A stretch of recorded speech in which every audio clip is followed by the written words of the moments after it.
and welcome in to Talk FCB and welcome back here to the channel, guys. On the agenda today, once again, Inter against Barca, but we're going to be looking at that domination. How do we go to the San Siro and perform the way that we did last night? We are going to be focusing on Ernesto Valverde, that midfield, and most importantly, how we can now implement that kind of display when it really matters in the latter stages of this competition where we badly need to perform. We're also going to have some news on Malcolm and an injury update on that man, Lionel Messi. All of that coming up and more. Let's do this. And as always, guys, we are going to be looking here at the player influence for last night. And straight away, it's crystal clear what we did so well. It's that midfield again. Look at Rakitic, look at Busquets, and look at Arthur. And what I would say about Arthur is, even sometimes you might think, his influence on the pitch isn't that massive. You don't really always notice him. But what I think he has done is actually improve the form of Busquets and Rakitic. Because since Arthur has come into that team, you've seen Busquets really up his level, even more so than he usually would. And I think Rakitic especially, he was struggling at the start of the season, but alongside Arthur, he looks a lot better, and we are going to focus a lot today on Ivan Rakitic, but also look at that front three, and look at those fullbacks. Look how high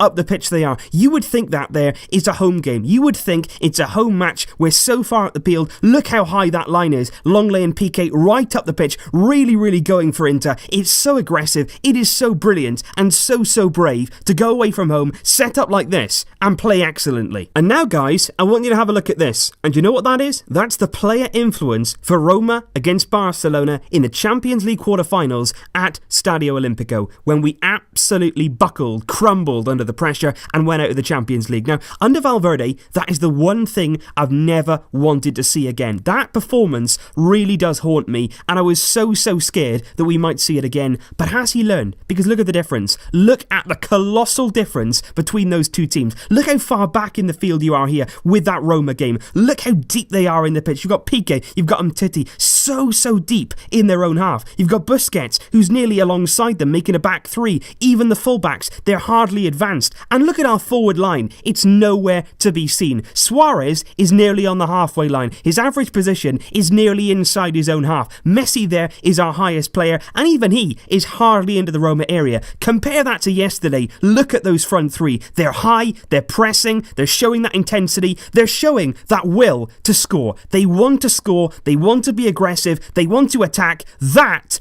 is Barcelona. And I said I wanted to talk more about Ivan Rakitic, and have a look here. The top players in terms of passes and passes completed, he is right there at the top, and alongside Arthur, he is getting more and more of the ball, because Arthur there is like the metronome. He's keeping everything going, he's keeping the beat going, and then he gives it to Rakitic. It's feeding him, so Rakitic then can go and be expressive. 94 passes completed out of 108, the most on the night by a very comfortable margin. And look at that, a lot of accuracy there, a lot of forward passes, a lot of creativity as well in the final third of the pitch. But also look at this, that kind of work rate that we saw from Rakitic in his first season at the club. When we won the treble, this was the kind of Rakitic that we were seeing. The all-action midfielder who could literally do everything. Defend, attack, score goals, create goals, keep possession in midfield, you name it. Rakitic in his first season, he would do it. And look at it here, 12 ball recoveries all over the pitch. He was absolutely everywhere in yesterday's game, and that's what he needs to do in our midfield. You've got Arthur to dictate the tempo, you've got Busquets who can sit there, who can break the lines, then you've got Rakitic, that all action, all quality midfield play that you need in this kind of system. And it wasn't only Ivan Rakitic there with the ball recoveries. Take a look here at Jordi Alba, who also made 9 ball recoveries on the night. But it's not only about the recoveries here, look at where he was making those recoveries, and again, it's a sign of that aggression, it's a sign of trying to win the ball as high up the pitch as you possibly can. Look at these up here in the final third. Alba getting really tight, really high, and really going for Inter here, winning the ball back high, and when you do that, you're very close then, the next breath, to creating a chance, and that's exactly what we did. But now it's time to talk about Felipe Coutinho, and I spoke about him in a lot of detail yesterday in the 2 videos after the game, and I want to talk a bit more about him now, because he was brilliant yesterday in the final third in terms of taking on that mantle, demanding the ball, moving with it, driving at Inter. He had the most passes out of any player in the attacking third here, and as you can see, he was very careful as as well with the ball. He wasn't just going at the attacking third and just putting it anywhere. He was controlled. He was very, very focused. 23 out of 25 successful passes in the final third. But look at this as well. 11 take-ons he tried,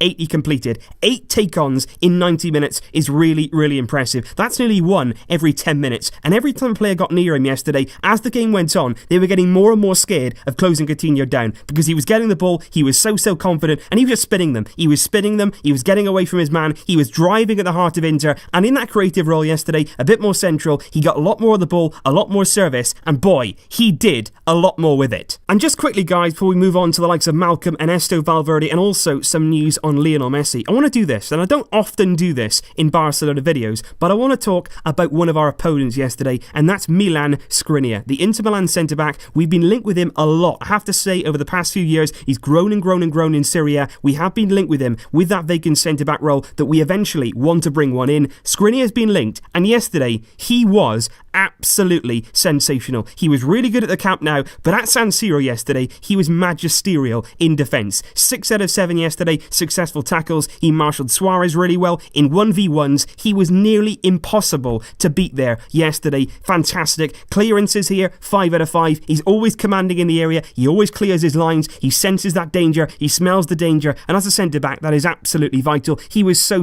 good in his own area. And again here, you look at ball recoveries, Skriniar with 8 of them yesterday, and he really was impressive in terms of winning the ball back, turning it over, closing down the space, making sure that he can be athletic, get out into the channels when he needs to. And I just think his performance in general as a centre-back, like I say, I don't often do this, but I thought as an opponent yesterday, he was absolutely wonderful, and he deserves huge credit, especially given the fact we've been linked with him. And obviously I've already spoken about Valverde in terms of has he changed, has he adopted a more attacking mentality, but what I actually want to note right now is Ernesto Valverde's demeanour, the way that he's actually expressing himself on the bench during the last few games. Because is it me, or have we seen almost a completely different Valverde? This guy suddenly is animated. Even again, you compare that game against Roma, we were 3-0 down, we were 2-0 down at points in that game, and all he did was slump on the sidelines. He was knelt on the floor, he was sitting in his seat, he looked motionless, emotionless. And yesterday, it was a completely different story. It was pouring with rain, but he was out there in his coat, marching around the technical area, giving orders, trying to inspire his team. That is what we want. That is what you desperately want to see from your coach. When you're out there giving your all, pushing yourself to the absolute maximum, you look for inspiration, you look for a bit of driving energy, and that comes from the coach. It all comes down from the coach. And Valverde yesterday on the sidelines doing exactly that. Arthur came over to him at one point in the game, he was giving him instructions, he was clear, he was concise, he was really demanding in what he wanted. And I just thought yesterday, once again, like we've seen in the past few games, Valverde a lot more animated, clearly a lot more involved in his players, and I would say even more than that, he showed a lot more leadership yesterday. He led his team out there, he led by example, he set up an attacking team, and he followed up on that. And that, as a Barcelona fan, is what we want to see from our coach, and especially what we want to see from our team. This team wants to attack, it has the players to attack, so let's do that. And a quick word here on Malcolm, guys, the hero of the day yesterday. He was on both of the Sport and MD front covers this morning. Really was an absolutely incredible occasion. I was so happy for him, as I know many of you were, when it hit the back of the net from that Malcolm pile driver from his left foot. And he was actually asked after the game, are you thinking of leaving Barcelona? You've not had much game time. Do you still looking for a way out in January? And Malcolm actually said, no. He said, I fulfilled the dream of being a Barcelona player. I've gone out on the pitch. I've worn the Barcelona shirt. All I want to do now is stay here and make history at this great club. This dream has only just started for me. And that is brilliant for Malcolm. He's so happy. And not only that, he loves being here. He loves wearing that shirt, going out on the pitch. He wants to prove a point. Yesterday, he did that. Valverde knows now he has to play Malcolm more. He deserves minutes. And I really do believe in the coming weeks, we're going to be seeing more and more of this man. And just finally, guys, some news on Lionel Messi. I'm sure a lot of you are expecting some news on him and his injury. Is he going to play against Real Betis on the weekend? That is the big question right now. Messi, as of right now, is yet to receive the medical green light. But I can tell you, today he was at the medical centre and he was in training, doing personal work, doing some work out on the field, all on his own, simply because he wants to be back. He is determined to play on the weekend. I think, to be honest, at some point against Betis, he will feature. But today, in training, on his own, Nobody else was there. Everybody else had the day off. But Messi, so determined to be back on the pitch, like the fighter he is, like the warrior he is. And I cannot wait